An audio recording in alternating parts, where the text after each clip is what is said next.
Hello everyone, welcome back to SD canvas to a new video. তো কালকে আমি video দিতে পারিনি। তো কালকে অনেকে অনেক মেসেজ করেছে, কমেন্ট করেছে। তোমাদের মেসেজগুলো যখন আসে সত্যি খুব ভালো লাগে যে মানে আমাদের এটা একটা ফ্যামিলির মতোই হয়ে গেছে। ইউটিউব তো অ্যাকচুয়ালি একটা সোশ্যাল মিডিয়া কানেক্ট করার জন্য সবার সাথে ভিডিওর থ্রুতে। তো সত্যি কথা বলতে আমার ভাই, বোন, দাদা, দিদি অনেকে আমার থেকে বড়ও রয়েছে। তো সকলের সাথে সত্যি কথা বলতে এই চ্যানেলের মাধ্যমে আমার তো মনে হয় খুব ভালো একটা সম্পর্ক তৈরি হয়েছে, কারণ অনেকের সাথে ফোনেও যখন কথা হয় খুব ভালো লাগে।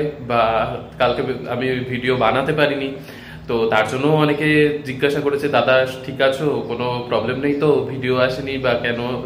খুব ভালো লাগে তোমাদের এই কমেন্টগুলো। এটাই হয়তো প্রাপ্তি এই ইউটিউবের থ্রুতে। তো যাই হোক, আজ একটু প্রথমে এই কথাগুলো বলে দিলাম, মনের কথা। হ্যাঁ, অনেকের হয়তো এই প্রথমে এই কথাগুলো বলি, অনেকের হয়তো খারাপ লাগে না ভালো লাগে আমি জানি না, কিন্তু কিছু সময় মনের কথা বলে দেওয়া উচিত, যেটা মনে আসে। তো ঠিক আছে, যেই রিলেটেড ভিডিও সেটা শুরু করছি।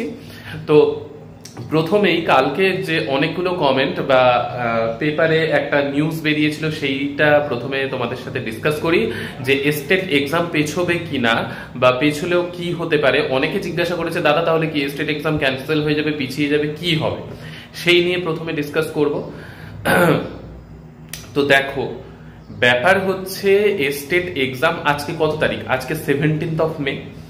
তো আজকে আমাদের স্কুল ছুটিও ছিল, বিহারে আজকে স্কুল ছুটি ছিল। তো আজকে 17th মে, আগামীকাল থেকে শুরু হয়ে যাবে, মানে 18th মে 2024 থেকে স্টার্ট হয়ে যাবে স্টেটের এক্সাম। ঠিক আছে? তো অনেকে তো আজকেও ট্রাভেল করছো যে কালকে এক্সাম, তো এখনো পর্যন্ত তো কোনো নোটিফিকেশন আসেনি।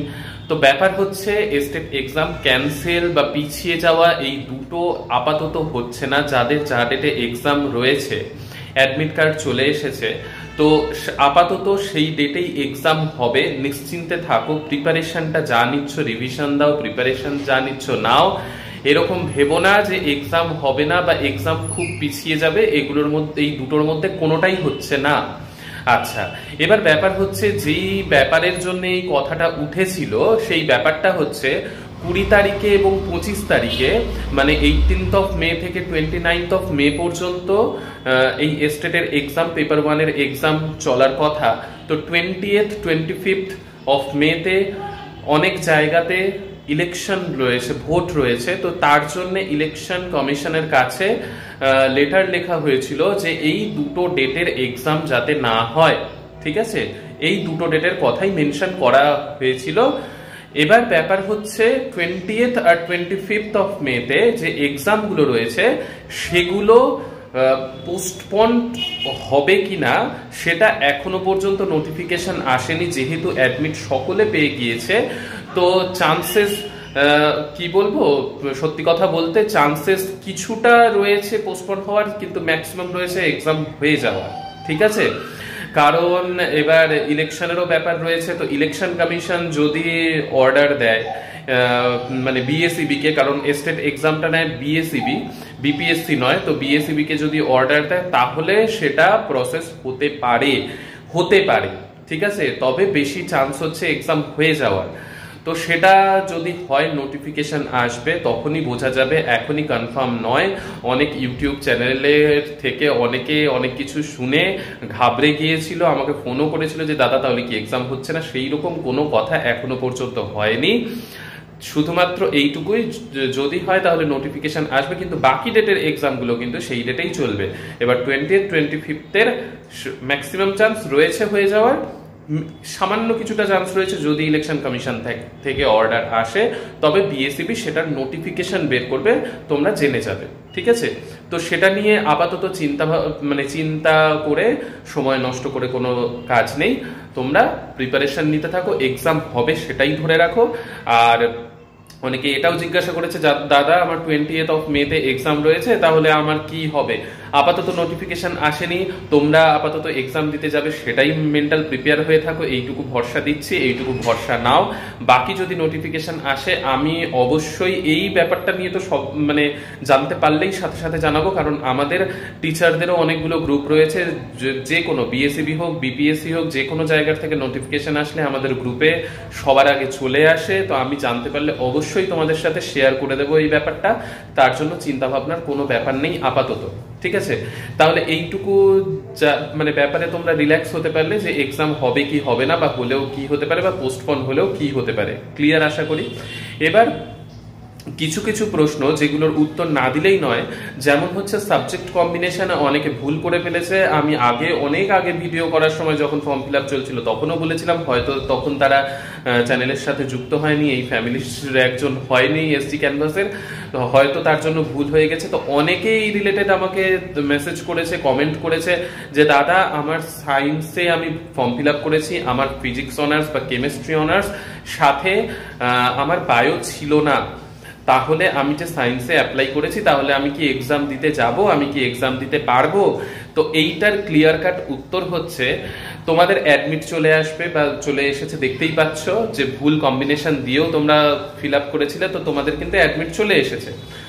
সত্যি কথা হচ্ছে এটা, তুমি এক্সাম দিতে পারবে, মানে স্টেট, ইভেন তুমি বিপিএসসি এক্সামও দিতে পারবে, মেইনস যেটা, তুমি যদি কোয়ালিফাই হও সেখানেও তোমার নাম চলে আসবে।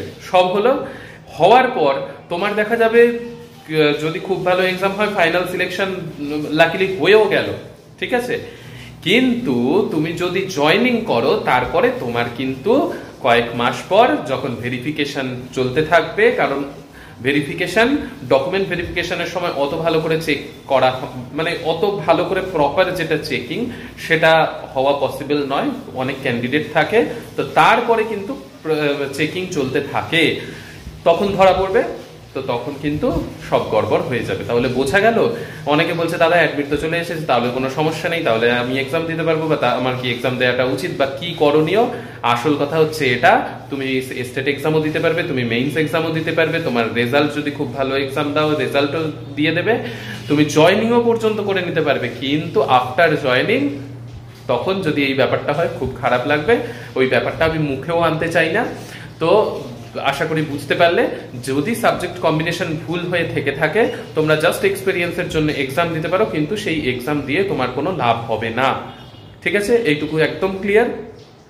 সকলের ভালোভাবে এক্সাম দাও বা ভালোভাবে প্রিপারেশন হচ্ছে, সেটাই সেই কথাটাই মুখে আনতে আমার ইচ্ছে করে, খারাপ কথাগুলো মুখে আনতে ইচ্ছে করে না যে খারাপ কি হতে পারে।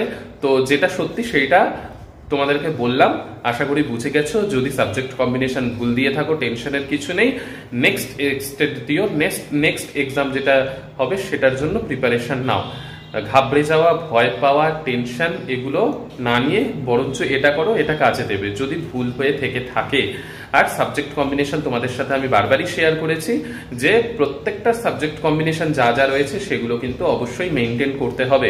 ইভেন সোশ্যাল সায়েন্সের জন্য অনেকে জিজ্ঞাসা করেছে, তো আমি বলেইছি হিস্ট্রি, জিওগ্রাফি এই দুটো তো মানে এই দুটোর মধ্যে যে কোনো একটা থাকতে হবে, বা দুটোই যদি তুমি সিলেক্ট করো দুটো হবে, কিন্তু হিস্ট্রি বা জিওগ্রাফির মধ্যে একটা, তার সাথে পলিটিক্যাল সায়েন্স, ইকোনমিক্স এগুলোর মধ্যে যে কোনো একটা, এই কম্বিনেশনও পসিবল। কিন্তু যদি অন্য কিছু থেকে থাকে তাহলে হবে না।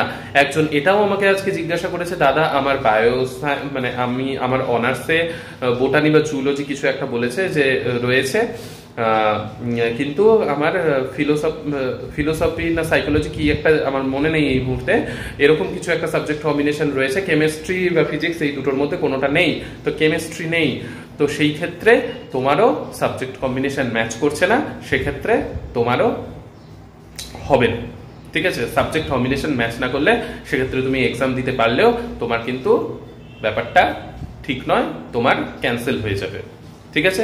আশা করি এই রিলেটেড যে তোমাদের ডাউটগুলো ছিল সেই ডাউটগুলো ক্লিয়ার হয়েছে।